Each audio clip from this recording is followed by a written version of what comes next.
अस्सलाम वालेकुम। कैसे हैं? उम्मीद है आप सब ठीक ठाक होंगे, खैर खैरियत से होंगे, जहाँ होंगे खुश होंगे। मुझे आज वीवर ने एक स्टोरी सेंड की है, मुझे भेजी है एक स्टोरी। बेसिकली वो पाकिस्तान लाहौर से बिलोंग करते हैं। उनका कहना था कि उन्होंने एक ऐसी महलूक को देखा था जो जा तो सीधा रही थी, लेकिन जब मैंने डोर ओपन किया तो वो मेरा डोर ओपन सुनते ही वो ऐसे भागी जैसे कि वो मेरी तरफ मुंह करके भाग रही है। ये स्टोरी आज मुझे सेंड की है, मैं आपको सुनाता हूँ उनकी ज़बानी।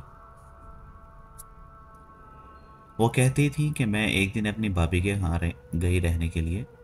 गर्मियाँ बहुत थी। उस दिन कुछ बारिश हुई थी, बहुत अच्छा मौसम था। तो कहती हैं कि बाहर बारिश हो रही थी, हम लोग छत पे थे बारिश का आनंद लेने के लिए। तो नीचे बाहर मेन गेट जो है वो दरवाज़ा खटकने की आवाज़ आई। 3 बार दरवाज़ा नॉक किया किसी ने।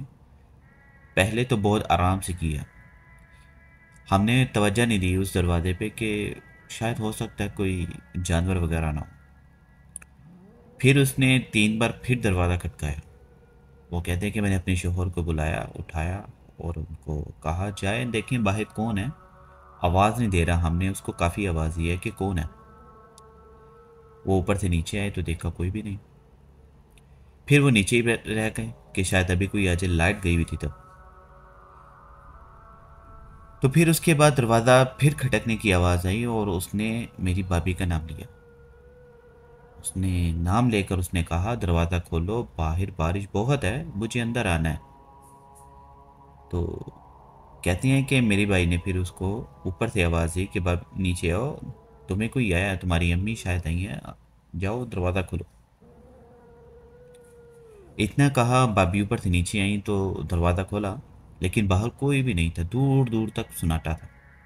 चंद एक आध घर की लाइट जली हुई थी, वो यूपीएस की वजह से। तो कोई भी नहीं था। फिर अंदर आके बैठ गई। फिर मैंने भाभी को कहा, भाभी जी क्या बार बार आप आती हैं, कहीं जाती हैं, दरवाज़ा कोई भी नहीं खटका रहा, आपको क्यों इतनी टेंशन लगी हुई है? जिसको भी दरवाज़ा खटकाना है, जिसको भी आना होगा वो आ जाएगा, क्या क्या मुश्किल है, बैठ जाए आप आराम से। कहती मैंने भाभी को ऐसे बात की। फिर उसके बाद ऐसा हुआ, दरवाज़ा फिर एक बार खटका तो भाभी गई बाहर, फौरी गई दरवाज़ा खोलने के लिए। जो दरवाज़ा खटका रहा था वो थोड़ा सा आगे चली गई, यहाँ तक कि आप अंदाज़ा लगाएं 8 से 10 घर छोड़ के वो आगे तक चली गई। जब भाभी ने दरवाज़ा खोला, पहले उन्होंने दरवाजे की जो सीट होती है ना, जहाँ डोर लगा होता है, वो थोड़ी सी सीट होती है, वहाँ से देखा कि एक औरत जा रही थी ब्लैक ड्रेस में और लंबे लंबे बाल थे और वो भी खुले हुए। भाभी तो एक बार डर गई कि इतने लंबे और खुल खोल के बाल खोल के कोई जा रहा है, बेवकूफ़ी होगा लगता है। तो जैसे ही भाभी ने ओपन किया डोर, तो जैसे जा रही थी ना, वो एकदम से वैसे ही टर्न भागी, रिटर्न को आई। वो इतनी तेज़ी से भागी कि भाभी को दरवाज़ा बंद करने का मौका नहीं मिला। इतना खौफ ज़्यादा हो गई थी वो। जैसे ही भागी, जब भाभी ने दरवाज़ा बंद किया तो वो दरवाजे पे दोबारा आ गई और दरवाज़ा खोलने की कोशिश कर रही थी, ज़ोर लगा रही थी। भाभी ने आयतल कुर्सी पढ़ी और दरवाजे को लॉक कर दिया। फिर उसके बाद वो बाहर से बोलती है कि बहुत बहुत खुश नसीब औरत हो तुम जो बच गई हो। अगर तुम काश कभी पहले दरवाज़ा खोल देती, मैं तुमको कभी ना छोड़ती, मैं तुम्हें लेके जाती। वो इतनी खौफनाक आवाज़ थी कि अभी तक वो याद करती हैं और डरती हैं वो वक्त अभी भी। तो वही भाभी फिर एक दिन मुझे बता रही थी, कह रही थी कि ऐसा ही सेम वाक़या हुआ। मैं अपने घर पे थी तो कोई ना दरवाज़ा खटका रहा था हमारे सामने वाले घर का। सामने वाले ने बताया था कि हमारे साथ कुछ ऐसा हुआ। कह रहे थे कि जब दरवाज़ा खटकाया तो देखा दरवाजे के नीचे ना खाली था, डिज़ाइन था, नज़र आता था बाहर से साफ साफ, नीचे पे और ऊपर भी, नीचे बॉर्डर पे भी और ऊपर बॉर्डर पे भी ऐसे जगह बनी हुई थी, डिज़ाइन था, नज़र आता था बाहर कौन खड़ा है और कौन नहीं खड़ा। तो जब दरवाज़ा खटकाया तो सामने वाले आए बाहर देखने के लिए, क्योंकि उनका डोर था। वो जब रूम से बाहर निकले, देखा छोटा सा बच्चा था, छोटे छोटे पाँव थे उसके, छोटी छोटी टांगें थी।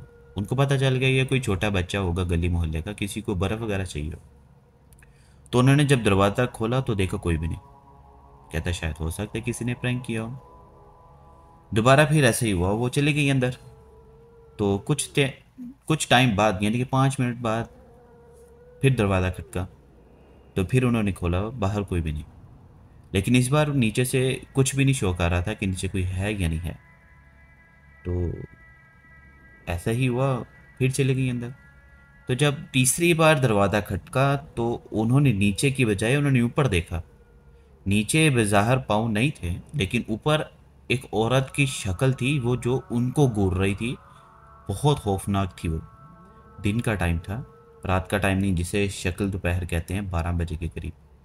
वो इनको इतने खौफनाक शक्ल से देख रही थी और वो कह रही थी कि दरवाज़ा खोलो, आज मैं तुमको छोड़ूंगी नहीं, तुमको लेकर जाऊंगी। जब उन्होंने ये मंज़र देखा उसके बाद उन्होंने अंदर चली गई और अपने शोहर को लेकर आई बाहर। वो देखो, वो कोई औरत है जो मुझे मारने की धमकी दे रही है और बहुत खौफनाक है और बहुत खौफनाक आवाज़ें निकाल रही है। जब बाहर आके देखा तो कुछ भी नहीं था। फिर उन्होंने आयतुल कुर्सी पर ही दम वगैरह करवाया, जाकर उनकी तबीयत में सुधार आया। फिर उन्होंने बताया कि इस गली में एक पिछल पैरी का वास है, यानी पिछल पैरी का साया। पिछल पैरी यानी कि उसको चुड़ैल भी बोलते हैं और उसको डायन भी बोलते हैं। वो इतनी खौफनाक थी ना, अक्सर कभी उस गली में गुजरें या जाएं तो उसमें वाकई में बहुत ज़्यादा वहशत आती है।